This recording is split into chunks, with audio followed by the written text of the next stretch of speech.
Good evening. How we all doing? So a new environment for a change.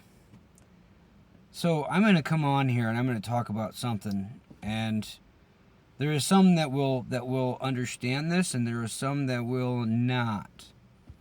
So I will try to explain in a way where everybody will understand. So, first off, send in love. Hope you're all having a great day. It's Thursday. It's pre-Friday, right? Way to get excited. Yeah, you made it through another week. But, here we go.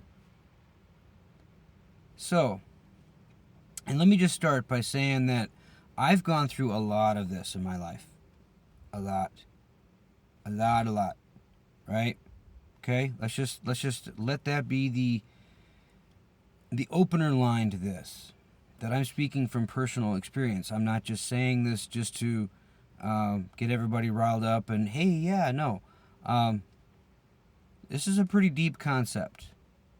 And it might seem kind of dark too. But in my life, I have experienced a lot of very tumultuous events that pretty much left me to more or less fend for myself, right? Not having folks to turn to, because we all have somebody, right? Family, friends, mom, dad, brother, sister, whatever. Partners, right? I've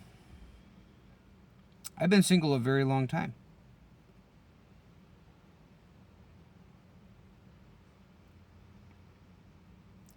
So let me go here with this.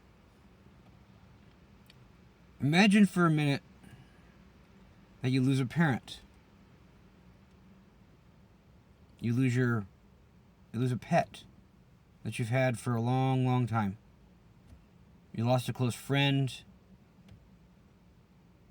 right? Maybe you bought a new house. Maybe you got a new car. Maybe you landed on a lottery win.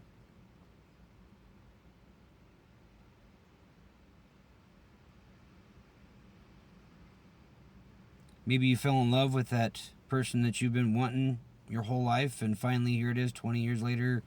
They're finally acknowledging that they feel the same way about you as you did about them, just didn't have the courage to say something, right?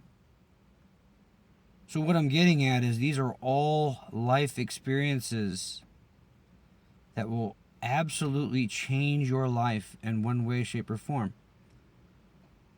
And so these can all be considered a death, right? An old self is dying so a new self can be born. Because in my heart, in my mind, whatever you want to call it, there's a graveyard of all my previous selves that I've had to bury, that I've had to let go, because a new self was trying to rise. And in order for that new self of me to rise, I had to let the old self go. So think about that for a minute. Okay? I mean think long and hard. When those situations have come up, what did it do to you?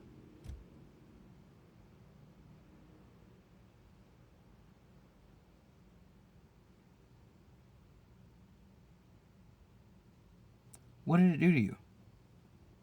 You cried, right? Or you got really happy, you got really sad, you got really angry, you got really upset, whatever, right? Those are all natural feelings, but they are all associated with your innermost self.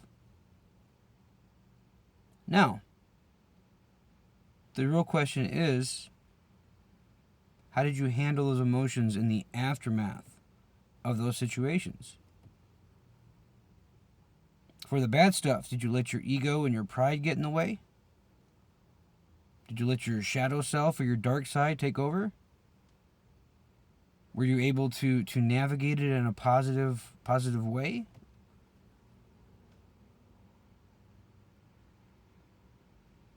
Or did you let it alter you in a way that wasn't within your highest self?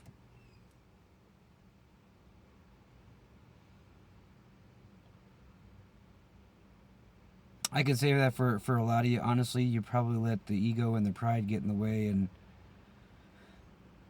had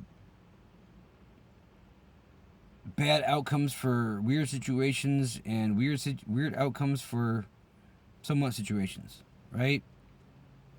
Because when really good things happen to us, we seem to let them go to our head. And when the really bad situations happen in our lives, we seem to get stuck in our feelings for a while. Right? We get lost.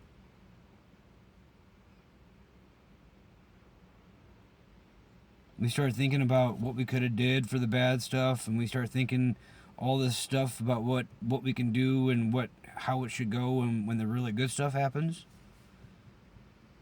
But instead of doing all that, we should just sit with the experience for a minute, whatever it was, and allow it to teach us whatever the lesson is, whether it be a really bad situation or a really good situation or somewhere in the middle.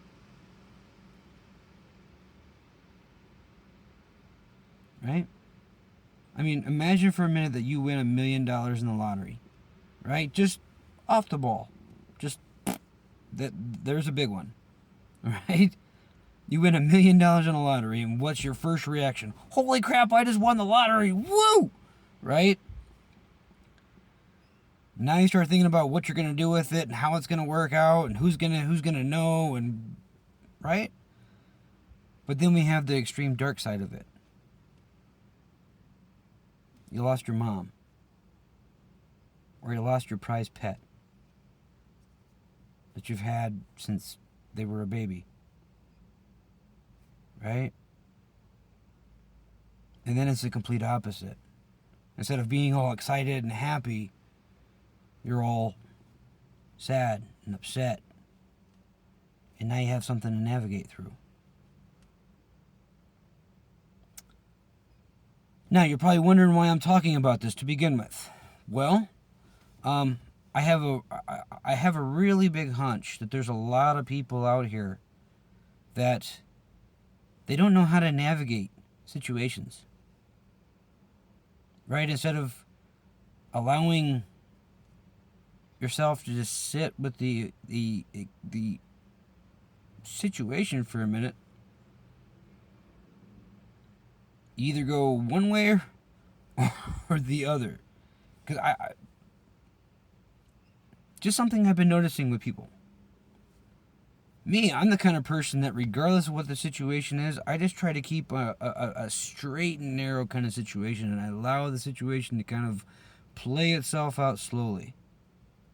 If I need to experience emotions, I experience emotions. If I need to experience learning a lesson out of it, I try to find the lesson in it, right? Like, easy medium.